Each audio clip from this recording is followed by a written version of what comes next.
Ein normales Foto, ein paar Klicks und plötzlich existiert ein Bild von dir, das nie aufgenommen wurde.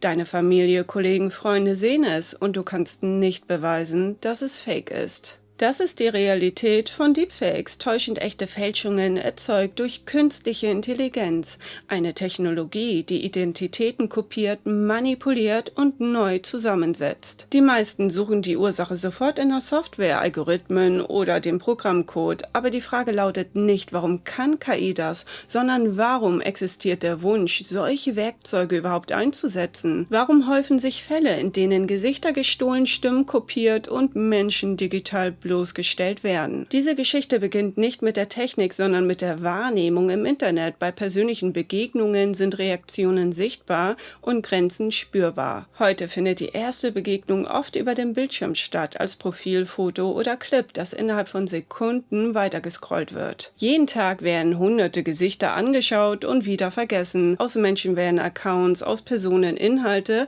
aus Persönlichkeiten digitale Objekte, die jederzeit verfügbar sind. Zwar ist rational klar, dass hinter jedem Profil eigentlich auch ein Mensch steckt, doch das Verhalten im Internet zeigt leider oft eine andere Geschichte. Je größer die digitale Distanz, desto leichter fallen Konsequenzen unter den Tisch. Deepfakes zeigen nicht nur, was KI kann, sie zeigen, wie leicht Menschen beginnen, andere nur noch als verwertbare Oberfläche wahrzunehmen. Wer in anderen nur noch einen Account sieht, wie zum Beispiel die Influencerin oder den Kollegen, erlebt Distanz statt Hemmung. KI hat diese Impulse nicht erschaffen, sie beschleunigt nur etwas, das längst existierte. Öffentliche Demütigung, digitale Rache oder auch Lust am Gaffen und die Bereitschaft, andere Menschen zum Material zu machen. Früher war es schwierig, den Ruf eines Menschen anzugreifen. Man brauchte Zeit, Einfluss und Kapital. Heute ist diese Eintrittshürde verschwunden. Fast jede Technologie durchläuft dieselbe Entwicklung. Erst ist sie teuer und exklusiv, irgendwann massentauglich. Doch am Ende trifft sie immer auf die Realität des Menschen, Vernunft, Verantwortung, aber eben auch Neid, Frust und Rücksichtslosigkeit. Dass diese Daten heute anders genutzt werden, ist die Folge einer Kultur, in der Aufmerksamkeit und Likes alles sind und Menschen dauerhaft sichtbar bleiben. Gesellschaftliche Probleme entstehen selten durch die Mehrheit, sondern eher durch eine Minderheit, die nun Möglichkeiten besitzt, die früher unerreichbar waren. Bilder und Videos galten jahrzehntelang als Beweis, aber wenn mittlerweile alles gefälscht werden kann,